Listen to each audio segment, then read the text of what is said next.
The location where we're standing now is Trinity Park. Trinity Park would have actually been here in January of 1825 when Peggy Facto was brought to trial on the site of the building you see here behind me. The structure you see today is known as the Old Clinton County Courthouse. It was built in the 1880s but stands on the exact site of the original courthouse building where her trial took place. Peggy Facto was brought before Judge Walworth when she was indicted for the murder of her infant child. Also indicted, however, though, was her lover, Francis LeBert.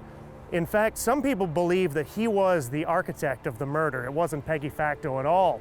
She claimed her innocence right to the very end. However, she wasn't even allowed to testify at her own trial.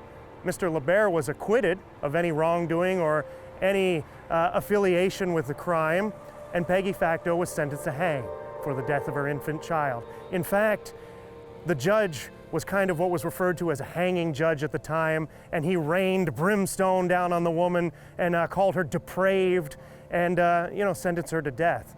The locals believe differently, though. There was such a strong feeling that this woman was being wrongfully accused that some people here in Plattsburgh wrote a letter to the governor of New York State, DeWitt Clinton, asking for clemency for this woman, which they viewed as being wrongly accused. So there was definitely a lot of controversy. It was polarized within the community. Her hanging was scheduled to be carried out in early March of 1825.